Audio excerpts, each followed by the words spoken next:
Azərbaycan Milli Elmlər Akademiyasının rəyasət heyətində 1-ci Türkoloji Qurultayının 100 illik yubileyi nəzərdə edilmiş Türk Dünyası həftəsi çərçivəsində rəqəmsal Türkologiya adlı panel iclası təşkil edilib. Tədbiri giriş nitqi ilə Azərbaycan Milli Elmlər Akademiyasının prezidenti akademik İsa Həbibbəyli açaraq 1-ci Türkoloji Qurultayının 100 illiyi həsr olunan Türk Dünyası həftəsinin elm və mədəniyyəti əhatə edən geniş miqyaslı silsilə tədbirlərdən ibarət olduğunu vurğulayıb. Türk Dünyası həftəsinin prezident İlham Əliyevin 1-ci Türkoloji Qurultayının 100 illik yubileyinin keçirilməsi haqqında sərəncamına uyğun olaraq təşkil edildiyini söyləyib. AMEA rəhbəri bildirib ki, yubileyin dövlət səviyyəsində qeyd edilməsi Azərbaycanın Türk dünyasının ortaq elmi mədən irsinə verdiyi yüksək dəyəri açıq şəkildə nümayiş etdirir. Akademik İsa Həbibbəyli vurğulayıb ki, 5 Türk dövləti başçısının yubiley tədbirləri ilə bağlı təbrik məktubu ünvanlaması Prezident İlham Əliyevin beynəlxalq nüfuzunun və Azərbaycanın Türk dünyasında artan rolunun göstəricisidir. O, Türk Dünyası həftəsinin əsas hadisəsinin Heydər Əliyev mərkəzində keçirilən 1-ci Türkoloji Qurultay 100 ilin elmi və mədən irsi mövzusunda beynəlxalq konqres olduğunu diqqətə çatdırıb. Konqresdə 26 ölkədən 200-dən çox türkoloq alimin və beynəlxalq təşkilatların nümayəndələrinin iştirak etdiyini deyən alim bildirib ki, bu Azərbaycanın elmi və intellektual mərkəz kimi artan beynəlxalq şəkisini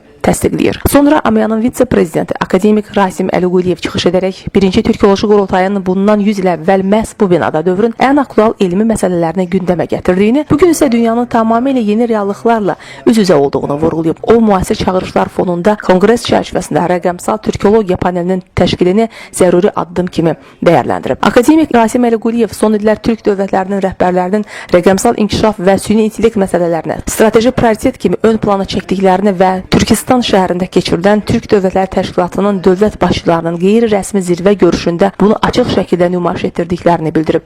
Qeyd edilib ki, Prezident İlham Əliyevin 2024-cü il and içmə mərasimində səsləndirdiyi "Bizim başqa ailəmiz yoxdur, bizim ailəmiz Türk dünyasıdır" fikri bu istiqamətdə aparılan müzakirələrdə xüsusi önəm daşıyır. Vitse-prezident çıxışının sonunda bugünkü plenar iclası yeni yüzilliyin başlanğıcı kimi dəyərləndirib. Müasir çağırışlar kontekstində Azərbaycan dövlətinin rəqəmsal siyasətinə uyğun olaraq AMEA-da da yeni elmi prioritetlərin formalaşdırılmaqda olduğunu diqqətə çatdırıb. Plenar iclasda Türk Dünyası İş Adamları Birliyinin sədri Mehmet Fatih Danış çıxış edərək bu toplantının yalnız Türkologiyanın keçmişini xatırlatmaq məqsədi daşımadığını, eyni zamanda onun gələcəyini birlikdə qurmaq niyyəti ilə təşkil olunduğunu vurğulayıb. O, Türkologiyanın Türk dünyasının ortaq yaddaşını, mədəniyyətini və kimliyini gələcəyə daşıyan ən mühüm intellektual körpülərdən biri olduğunu qeyd edib. Mehmet Fatih Danış 1-ci Türkoloji Qurultayın zəngin irsinin hələ də kifayət qədər rəqəmsal mühitdə daşınmadığını və bir çox türk dillərinin rəqəmsal platformalarda az resurslu dillər kimi qiymətləndirildiyini söyləyib. Daha sonra elmi mövzular dinləndi. AMEA Folklor İnstitutunun direktoru, filologiya elmləri doktoru Dosent Hikmət Quliyev rəqəmsal türkoloji folklorşünaslıq, konseptual baxışlar və